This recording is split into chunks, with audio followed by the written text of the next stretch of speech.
Hello everyone, this is me again, Ate Chai. Tayo po ay muling magre-reaction dito about sa nakaraang live streaming ni Kalingap Edu with Kalingap Tata. I think 2 days ago. So dito guys, narinig natin ang kanyang sinasabi dito na tuldukan na. Ano kaya ang kanyang tutuldukan? Alin dito ang kanyang sinasabi o sinabi dito sa live streaming niya na tuldukan na? Move forward. Pero bago ang lahat, ako po ay babati sa inyo ng magandang gabi, magandang umaga, magandang tanghali o saan mang dako kayo naroroon ngayon.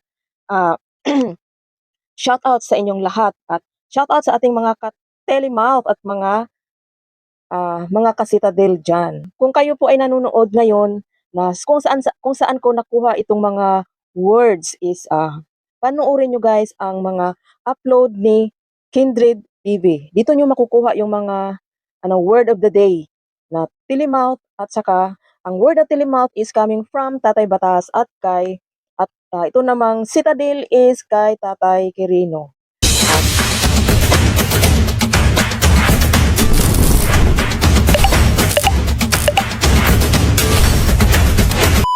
Ito na nga guys. Babaling tayo dito sa sinasabing tuldukan na. Ano nga ba ang sinasabi nila na tuldukan na? Ang sinasabi ni Kalingap Edo dito na tuldukan na. Ano ba itong, kasi marami akong nababasa, mga post sa reels na move on na, tuldukan na. Ito guys, panoorin natin ang sinasabing short clips na kinuha ko dito sa live streaming ni Kalingap Edo. Tuldukan na natin. Tuldukan na natin guys. Tuldukan na natin ang lahat. Before I let you go, I want to say I love you. Guys. So ipagpatuloy natin guys. Ano nga ba ang ibig sabihin ng tuldukan na sinasabi dito ni Kalingap Edu? For my point of view guys is ito. Ang salitang tuldukan na mula sa isang literal kasi na word ito eh. Nangangahulugang lagyan ng tuldok o wakasan na. So sa madaling salita ay maraming konteksto dito na ginagamit kagaya ng di pagkakaunawaan sa mga issue, relasyon o pagwawakas, pagtatapos o pagpapasya. So ang ko dito guys is when it comes to relationship, not only a relationship between a boy or a girl, pinapalawak pa natin dito is yung relasyon ng bawat pamilya. Ang ibig sabihin nito is hiwalayan o tapusin ang pag-iibigan. At saka, o itigil na ang mga toxic like mga issues. Pagdating naman dito sa mga issue o alitan is, ang ko dito, ihinto na ang mga yung mga pagtatalo, pagpapalaki ng problema. Ito ay desisyon na huwag nang palawigin pa ang gulo. Sa ko dito is guys, ang sinasabi dito ni Kalingap Edo, ito ay point of view ko lang ha, is yung parang may closure na ba? Closure na. At kailangan ng tuldukan na yung mga about sa issue kasi lumalawak talaga ito guys pag walang pagkakaunawaan. Itong dalawang nag-uumpugang bato na kung tawagin natin. You know na, yung mga sinasabi kong dalawang nag-uumpugang bato is yung mga fans ng Kalingap at ng anti-Kalingap. Alam nyo naman guys na dito sa community ng ng EDSI, tawagin na lang natin ang past na na nakaraang love team. Kasi dito hindi natin maiiwasan na mababanggit natin dito yung nakaraang love team. Dahil dito nakikita natin yung mga na ito na divide na ito eh. May pure Kalingap, solid Kalingap viewers and solid Kalingap supporters na hindi umaayon dito sa mga antay. Siyempre antay no, 'di ba? Hindi talaga 'yan aayunan ng mga pro Kalingap. Kasi alam niyo naman guys, yung mga nakaraang mga problema o issue, kagaya ng pagpatulfo. Dito guys, nasasala natin yung mga pro-kalingap at anti-kalingap. Sa mga live stream ni Kindred TV na nakikita natin kasi dito yung mga antay na. Siyempre dito, kahit tayo napapanood naman natin yung ibang mga live stream, mga iba't ibang reactors, mga reaction nila. Siyempre nakikita natin dito kung sino yung mga solid kalingap supporters, solid kalingap followers. At dito nakikita din natin yung mga nasa antay na. Mga antay na nanonood ngayon dito, na naka-stay pa rin dito sa, sabihin na lang natin na solid kalingap Edo raw sila, pero nandoon pa rin yung suporta ng dating love team. Which is hindi naman natin yan sila mapipigilan guys kung ano ang kanilang gusto na suportahan. Kung sakali mang suportahan nila yung umalis na is they will support it individually na lang sana para hindi na sila masita ng ibang mga pro-kalingap na sulit na sumusuporta sa kalingap. Dahil dito kasi nagtatalo, lalo na dito sa mga kulay. Alam nyo na, ang kulay ng dating love team is green at saka yellow. Kaya dito, maraming nagpupuna. Si Kalingap Edo ay nasa under the umbrella of Kalingap, 'di ba? Dapat ang ano kasi ng iba dito is respeto. Live stream niya, pumasok sa live niya. Siyempre, pag nag-live ang host is nag-a-update siya, ina-update niya ang kanyang mga viewers ng kanyang charity works. Pero itong ibang mga nasa comment section is doon na nagtatalo. So paano makapag-concentrate yung host sa pag-update ng kanyang mga gawain, mga ginawa, o kanyang mga charity works kung ang kanyang mga viewers is nandoon na, nagbabangayan na doon sa comment section. Siguro nakikita naman ni Kalingap Edo dito yung mga talagang sumusuporta sa kanya, which is yung ibang mga reactors is na-reactionan na din itong mga pakulay-kulay. Ang sinasabi ng iba is mga parang nasa fiestahan, ang daming mga pakulay ng mga banderitas, which is hindi maganda doon sa may-ari ng channel or host na nag-a-update sa kanyang mga charity works. Sana ang hinihiling naman ng iba dito is kunting respeto. Pati na rin tayo guys, kasi limit na lang talaga tayong nanonood. Nanonood tayo pero naka-silent view lang tayo as kanyang supporter o kanyang talagang nag-support sa kanyang charity works.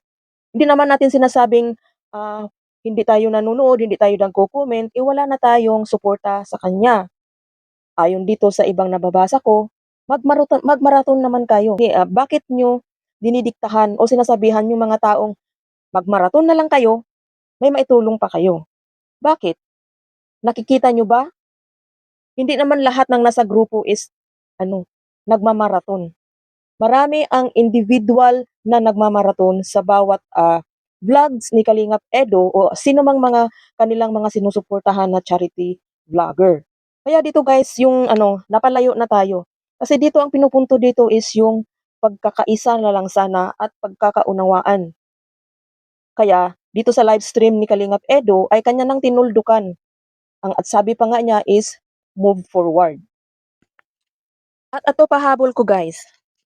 Tandaan ha, bagamat masakit man o mabigat pakinggan, ang pagtuldok sa isang bagay ay madalas ding nangangahulugan ng pagpapasimula ng bago o panibago. Isang paraan para makapag-move on o magsimulang muli ng malinis ang isip at damdamin. Kaya mag-move on na tayo guys. Tuldukan natin ang mga sigalot, tuldukan na natin ang minimithi nating may pagbabalik or tuldukan na natin ang mga sinasabing tuldukan na natin yung nakaraan. At harapin na natin ang itong panibago. And let's move forward. Tulundukan na natin ang nakalipas. Oo nga. Move forward. Tama yan. Lahat Ang tanging hinihiling niya lang dito is closure. Wala nang bangayan sa mga diyan sa comment section. Siyempre pag nagla-live ka is na-update mo ang iyong mga viewers ng iyong mga nakaraang vlogs or update sa darating pa na iba-vlog mo.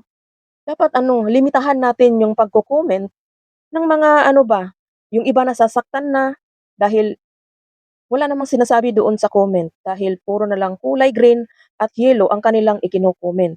Which is may nabasa ako na may nag-comment doon na lalo natin silang galitin sa kulay na green. Oh.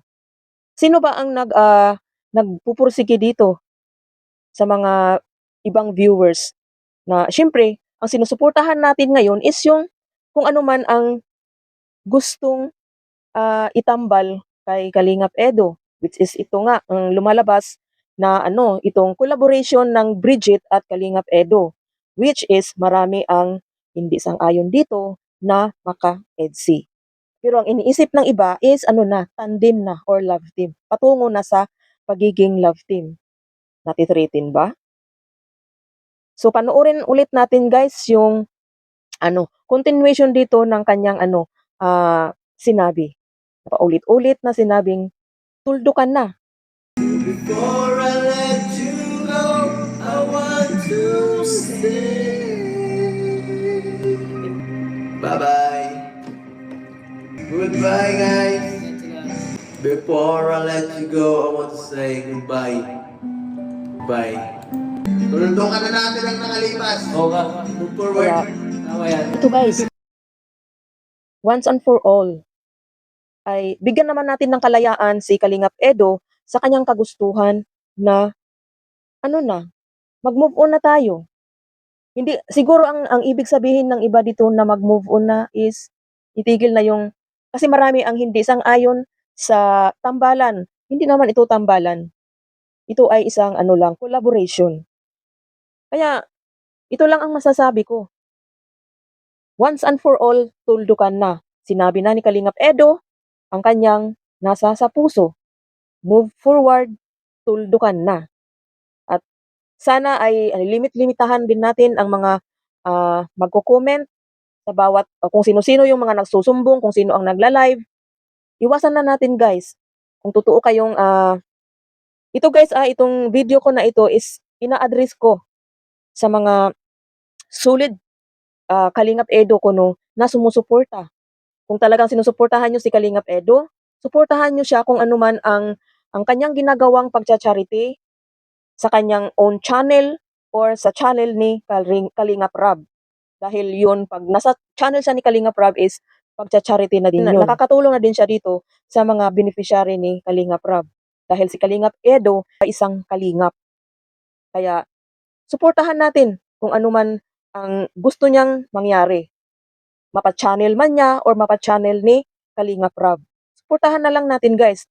Dahil marami akong nababasa na we will support you Kalingap Edo all the way.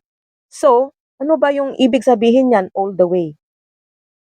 Suportahan natin siya, mapasa kay Kalingap Rab na channel, at lalong-lalo na sa channel ni Kalingap Edo, which is ang kanyang pagcha-charity. Dahil kung nasa channel siya ni Kalingap Rab, is pagcha-charity na rin yun.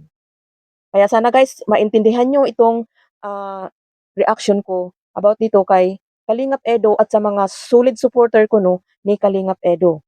Kaya hanggang dito na lang guys ang ating reaction video sa gabing ito sa ating ama ng Kalingap at atin pong patuloy na suportahan si Kuya Val sa kanyang mga charity works sa kanyang channel. At suportahan natin si Kuya Val guys at si Kalingap Rab at si Ate Edna.